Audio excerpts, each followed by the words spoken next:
Everybody wants something. Middle finger in the air, no fist pump. And me, Sean Wiz, got this bitch jumping. Assalamualaikum warahmatullahi wabarakatuh. Perkenalkan, nama saya Begi Adensyah dari jurusan D3 Keperawatan Poltekkes Kemenkes Bengkulu. Baik, di sini saya akan menjelaskan materi tentang komunikasi terapeutik dan tahapan-tahapannya. Baik, untuk yang pertama yaitu komunikasi terapeutik. Menurut Stuart, komunikasi terapeutik merupakan hubungan interpersonal antara perawat dan pasiennya. Di mana dalam hubungan ini perawat dan klien bersama-sama belajar untuk memperbaiki pengalaman emosional klien. Dan untuk menurut Wahyu Purwaningsih dan Ina Karlina, komunikasi terapeutik berfokus pada klien dalam memenuhi kebutuhan klien seperti memiliki tujuan spesifik dan batas waktu yang ditetapkan bersama. Merupakan hubungan timbal balik, saling berbagi perasaan yang berorientasi pada masa sekarang.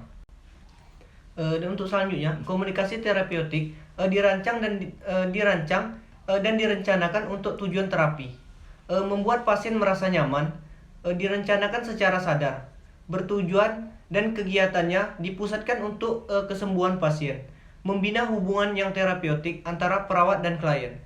Dan untuk fungsi komunikasi terapeutik, yang pertama yaitu untuk terapi untuk menurunkan tingkat kecemasan pasien, meningkatkan rasa percaya pasien terhadap perawatnya, kesempatan untuk berbagi pengetahuan, perasaan, dan informasi dalam rangka mencapai tujuan perawatan yang optimal, sehingga proses penyembuhan akan lebih efektif atau cepat. Dan untuk tahapan komunikasi terapeutik, merupakan sebuah siklus atau langkah-langkah yang harus dilakukan dalam terapi terapeutik. Komunikasi terapeutik tidak sama dengan komunikasi sosial. Komunikasi sosial tidak memiliki tujuan yang spesifik, dan pelaksanaan komunikasinya ini terjadi begitu saja. Sedangkan terapeutik berfungsi untuk mencapai kesembuhan pasien melalui perubahan dalam diri pasien.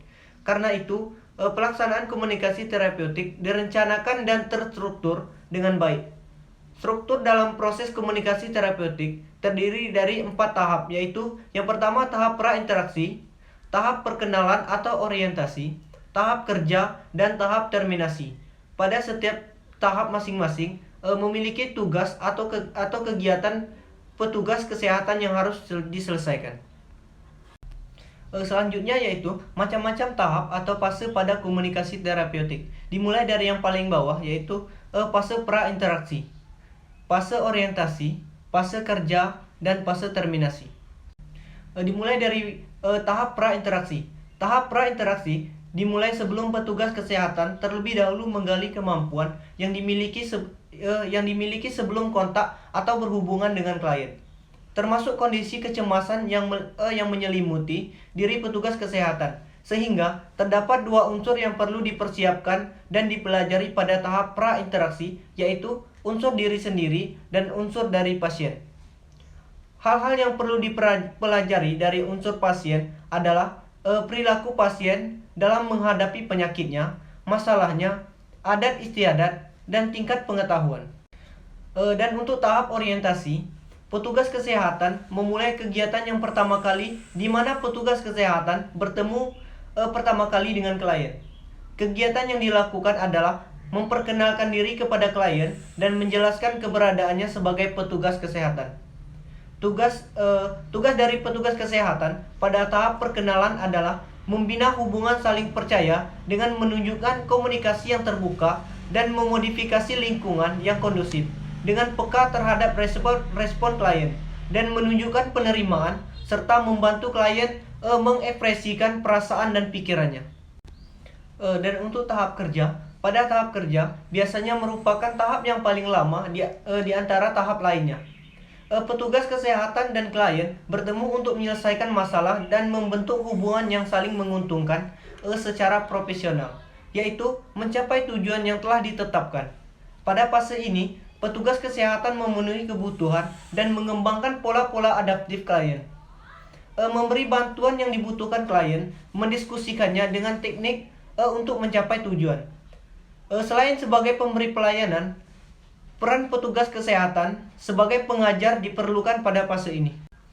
Dan untuk tahapan yang terakhir yaitu tahapan terminasi. Tahapan terminasi dimulai ketika klien dan petugas kesehatan memutuskan untuk mengakhiri hubungan dengan klien. Pada tahap ini, tugas petugas kesehatan adalah mengevaluasi pencapaian tujuan dari interaksi yang telah dilaksanakan, menyepakati tindak lanjut terhadap interaksi yang telah dilakukan, dan membuat pertemuan berikutnya kalau diperlukan. Baik, terima kasih. Mungkin hanya itu yang bisa saya jelaskan. Saya akhiri. Wassalamualaikum warahmatullahi wabarakatuh.